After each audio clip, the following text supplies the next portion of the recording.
G'day maggots.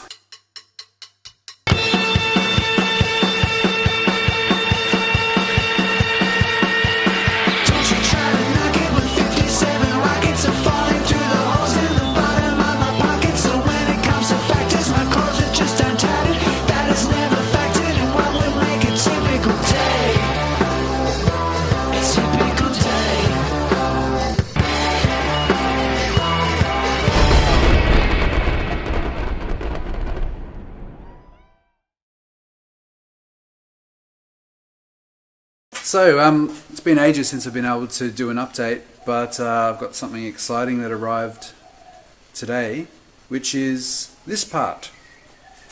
Ta-da! The sill. And this is MAGNUM part 401100.2, or MS49R. And this is the one that's specifically for the van.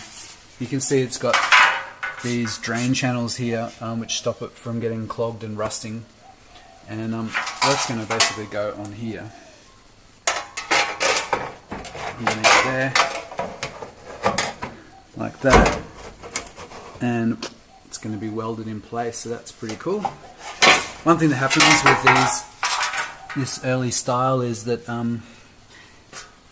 the water gets in here and junk, rubbish, and gets stuck in there and rusts like crazy, so you've got to make sure these channels are clean.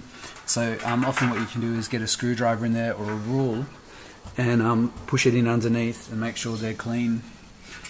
But yeah, it's called the lower sill, outer sill. That's the one that's going to be fitted to my car. Okay.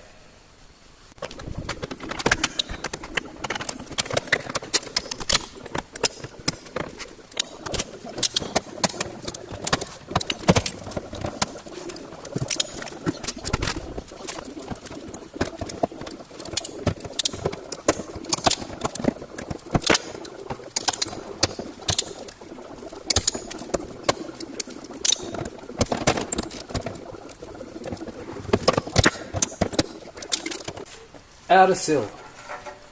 So I've got these cool magnets that I'm using, which are incredibly strong, and what they're great for is, I'll show you, you stick them underneath and basically you can just,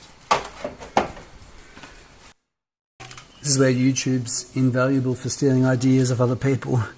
Like here, for example, I've got a captive nut and a screw hole on the outside, and the sill that I have has no screw hole drilled yet, so I need to mark on the outside exactly where the spot is. So the way they do it is put something in the hole,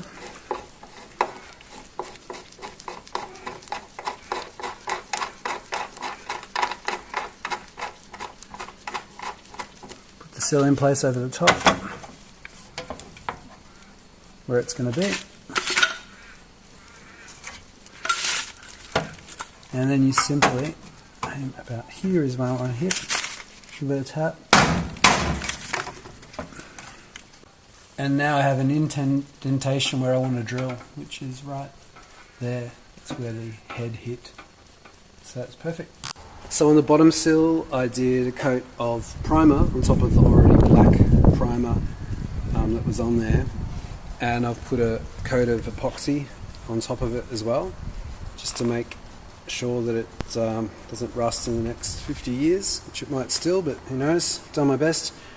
They're the spots where I'm going to spot weld it, and what I'll do is when I offer it up to the car, I'll then run the drill through the holes that I've got prepared for the spot welding, just to rub off this back to bare metal in the spots where I'm welding, so that I get some good contact, and we'll see if that works. Because this panel's already painted, I've already given it a epoxy coat. For it to actually weld, I've just gone and put this up and marked exactly where I need to rub off some of the paint. And I'm just going to go and take off some of the paint so that I've got good spots to weld onto. I know it seems weird rubbing off paint that you've put on, but I'm going to spray these with some weld through primer just to protect them. And it's easier than marking it and avoiding painting them, so that's why I've done that crazy idea. And what I'm going to also do is put this on and mark the underside. And also the underside is already marked as well, so I can just use this to clean up the underside. I didn't want to show you this because it's so boring, but basically bottom sill on and welded. You can see here I've spot welded it across here using plug welds, and this stuff you can see here is Penetrol, which I've basically painted on and it'll actually soak into the seam and help stop it from rusting. So inside here it's actually epoxy coated, epoxy primed, and then epoxy coat on the inside, and this is my repair section here, which still needs to be pulled out a little bit.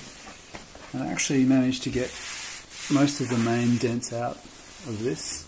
It's still going to need a bit more work, but that's all going to have a skim of filler over it as well to get nice and neat. And it's the rear section. But tonight's job is to fit the A panel.